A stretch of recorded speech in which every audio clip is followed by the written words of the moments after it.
2019 से ही हो गई थी। 2019 से जिन राज्यों में चुनाव उन्होंने जीता, ये झारखंड का चुनाव हारे, ये महाराष्ट्र का चुनाव हारे और किसी तरह से अपनी प्रतिष्ठा बचाए पाए हरियाणा में। गुजरात के चुनाव में अगर जय नारायण व्यास जैसा आदमी पार्टी छोड़ के चला जाए, भले आप चुनाव जीत जाए, लेकिन जय नारायण व्यास जैसा व्यक्ति अगर पार्टी छोड़ के चला जाए तो भारतीय जनता पार्टी के लिए मैं बड़ा झटका मानता हूं। इसके अलावा अगर पार्टी का कोई उम्मीदवार सम्मानित प्रधानमंत्री जी के फोन पर भी चुनाव मैदान से हटना तैयार हो, तो मेरे जैसे छोटी समझ रखने वाला व्यक्ति मानता है कि भारतीय जनता पार्टी के लिए बड़ा झटका है। उसके पश्चिम बंगाल में चुनाव हारे, अभी हाल के चुनाव में आप हिमाचल प्रदेश का चुनाव हारे, हाल के चुनाव में एमसीडी का चुनाव आप हारे। झटकों का क्रम लगातार जारी है।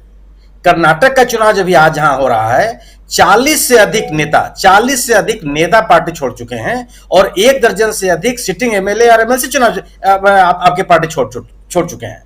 और वो जो पार्टी छोड़ने वाले लोग हैं उसमें धनंजय जी हमारे जैसे लोग शामिल नहीं हैं। उसमें वो लोग शामिल हैं जो जनसंघ के जमाने से इस पार्टी का झंडा लेकर चल रहे थे, जो 7 बार के मुख्यमंत्री एमएलए हैं। आपने उनको मुख्यमंत्री बनाया, लीडर ऑफ द पोजीशन बनाया और अन्य पदों से नवाजा।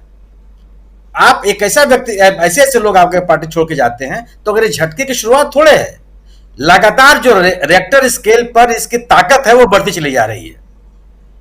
और ऐसे झटके आ रहे हैं कि छोटी मोटी चीजें का तो पता ही नहीं चलेगा कि वो अस्तित्व में थी भी कि नहीं थी। कर्नाटक की अगर आप बात करें, ऐसा कभी हुआ है क्या? जब से सम्मानित प्रधानमंत्री जी भारतीय राजनीति के केंद्र में हैं, ऐसी किसी जगह पे अगर चुनाव हो रहा है उत्तर प्रदेश में, तो बिहार नहीं गए हैं, वो उत्तर प्रदेश में ही रहे हैं। लेकिन कर्नाटक में चुनाव हो रहा है और केरल में घूम रहे हैं। मेरी जैसे छोटी समझ वाले व्यक्ति के लिए एक अबूझ पहेली है। आप जो लोग ये सवाल पूछते थे, बहुत विद्वान लोग, कि साहब चुनाव तो गुजरात में हो रहा है, चुनाव तो हिमाचल में हो रहा है, और राहुल गांधी तमिलनाडु में घूम रहे हैं, राहुल गांधी महाराष्ट्र में घूम रहे हैं, राहुल गांधी केरल में घूम रहे हैं। आज ये सवाल उठा रहे लोग कहां हैं कि वंदे भारत गाड़ी तो कभी भी चल सकती थी, और अगर उसको चलना भी था तो सम्मानित रेल मंत्री जी उसका उद्घाटन कर सकते थे। लेकिन अगर प्रधानमंत्री जी एक दिन जब महत्वपूर्ण है आपका कर्नाटक में, तो आप 2 दिन अपना केरल में बिता दिए। यह मेरे जैसे व्यक्ति के लिए समझ के बाहर है। लेकिन मेरा अपना मानना है कि झटकों का रिएक्टर स्केल लगातार बढ़ता चला जा रहा है। कर्नाटक की क्या स्थिति है? सम्मानित गृह मंत्री जी ने कहा है कि यह जो 4% का आरक्षण था अल्पसंख्यकों को, यह काम संविधान के विरुद्ध था, और मैं देखूंगा कि कांग्रेस इसको इसे वापस ले आ पाएगी। इस देश के सर्वोच्च न्यायालय ने कहा है कि बहुत अतार्किक निर्णय है और आप इसको अभी आप लागू नहीं कर सकते। सर्वोच्च न्यायालय को क्या जवाब देंगे आप?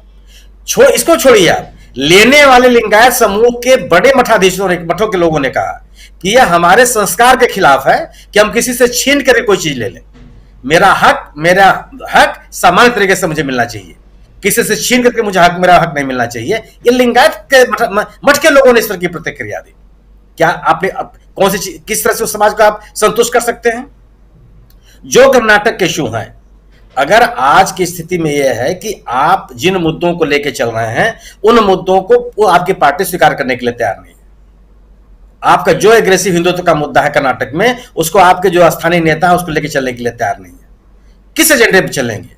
अगर आप क्रिकेट का मैच खेल रहे हैं, तो मैच आते आते थोड़ा कहने लगेंगे साहब कि जो हमने खिलाड़ी उतारे थे वो आगे खेलने वाले थे, इसलिए मैच बदल दिया जाए। मैच तो शुरू हो चुका है और आपको ही खिलाड़ियों के साथ खेलना पड़ेगा। और वास्तविकता यह है कि आपके पास आप उस खेल के लिए तैयारी नहीं है। और पूरे 5 साल तक आप यह मान के चलते रहे कि हिजाब, हलाल, अल्पसंख्यकों का आरक्षण, इन मुद्दों को लेकर के आप अपनी राजनीतिक नैया को पार लगा देंगे, जो संभव नहीं है। कर्नाटक के लोगों ने कभी इस राजनीति को स्वीकार नहीं किया। अगर जिस राज्य में रामकृष्ण हेगड़े जैसे लोग जो 3% पॉपुलेशन के प्रतिनिधि होते हैं, वो मुख्यमंत्री होकर चले आवे, वहां आकर के आप राष्ट्रवाद, हिंदुत्व और पोलराइजेशन की राजनीति कैसे कर सकते हैं? लिंगायत समुदाय के लोगों ने भी आपके ऊपर आरोप लगाया। अगर आप लिंगायत की बात कीजिए तो लिंगायत का बहुत बड़ा नेता है जगदीश शेट्टार, आपको छोड़ के चले गए। क्या यह संदेश नहीं है? जगदीश सावदी आपको छोड़ के चले गए, या क्या कोई संदेश नहीं है? मैं जब संसदीय बोर्ड की बैठक हो रही थी, लोग ये बताते हैं खबरों के अनुसार कि येदियुरप्पा साहब उस मीटिंग से निकल करके अकेले किसी दक्षिण भारतीय रेस्टोरेंट में खाना खाते पाए गए थे। वो आज सरेआम आरोप लगाया जा रहा है। कभी आज तक आरएसएस के लोगों के ऊपर किसी पार्टी के नेता ने आरोप लगाया क्या? बीएल संतोष साहब के खिलाफ आरोप लगाया जा रहा है कि उन्होंने जानबूझकर कैसे नेताओं को टिकट दिया जिससे कि पार्टी की हालत खराब हो गई। मेरी अपनी स्मृतियों में नहीं है कि आरएसएस का कोई संगठन सचिव रहा है जब बीजेपी में, उसके ऊपर किसी ने मुंह खोलने की हिम्मत की हो। ये महाराष्ट्र, कर्नाटक की राजनीति में हो रहा है। किस जगह पे आप हैं, तो ये झटकों की शुरुआत नहीं। और महाराष्ट्र का तो इतना बड़ा झटका है कि ये नाप वो स्केल नाप नहीं पाएगा कि इस झटके का स्तर क्या है। आपके पास अपने मतदाताओं से संवाद करने के लिए तथ्य नहीं है। आज की तारीख में अपने मतदाताओं से कर्नाटक में बातचीत करने के लिए आपके पास मुद्दे नहीं है, न गवर्नेंस के मुद्दे पर, न संगठन के मुद्दे पर, न उपलब्धियों के नाम पर। किस बिना पर आप कर्नाटक में अपने लोगों से बात कर पाएंगे? केवल वही कि आप अल्पसंख्यकों को धार्मिक आधार पर इनको दिया गया। जिन मुद्दों को आपने टीपू सुल्तान के मुद्दे को उठाने की कोशिश की, आपके स्थानीय नेताओं ने उसको खारिज कर दिया। प्रश्न ये नहीं, कर्नाटक में कोई मुद्दा नहीं है। कर्नाटक में यह मुद्दा है कि कर्नाटक के किसानों को कमजोर करने की आपने कोशिश की। कर्नाटक में यह मुद्दा है कि 5 साल तक जो जनादेश आपके खिलाफ था उसको आपने जबरदस्ती छीन लिया। कर्नाटक में यह मुद्दा है कि आपने न यहां के युवाओं को शिक्षा दी, न वहां बुजुर्गों को आपने सामाजिक सुरक्षा दी, न बीमार लोगों को आपने बेहतर स्वास्थ्य की आपने व्यवस्था की। ये आपके सामने चुनौतियां हैं। बीजेपी के पास आज की स्थिति यह है कि अपनी उपलब्धियां गिनाने के लिए कुछ नहीं है। और ये जो पुष्प वर्षा की स्थितियां होती हैं, पुष्प वर्षा किसी भी जगह आप देख लीजिए ना, पुष्प वर्षा की स्थिति होती है कि प्रधानमंत्री के लिए वैसे ही पूरा देश, हम लोकतांत्रिक मूल्यों को मानने वाले लोग हैं, हम सभी लोग सम्मान करते हैं, लेकिन इसका यह मतलब नहीं है कि हम राजनीतिक रूप से भी आपको स्वीकार कर लेते हैं। अगर आज सम्मानित सर्वोच्च न्यायालय को इस महिला पहलवानों के मामले में नोटिस जारी करने की नौबत आ गई, तो सरकार को अपने अंदर झांकना होगा कि जिन पहलवानों से इस देश की सरकार मिलने के लिए उत्साहित दिखाई पड़ रही थी, आज उनकी आवाज सुनने के लिए तैयार नहीं है। कौन जवाब देगा इसका? और क्या इसका जवाब केवल दिल्ली में मांगा जाएगा? इसका जवाब कर्नाटक के लोग नहीं मांगेंगे आपसे कि किस तरह का व्यवहार आप उनके साथ कर रहे हैं? और अगर आप अपनी जवाबदेही तय करेंगे, अगर आप पारदर्शिता तय नहीं करेंगे, तो लोगों के बीच में इसका संदेश नहीं जाएगा कि किस तरह की व्यवस्था चलाना चाहते हैं।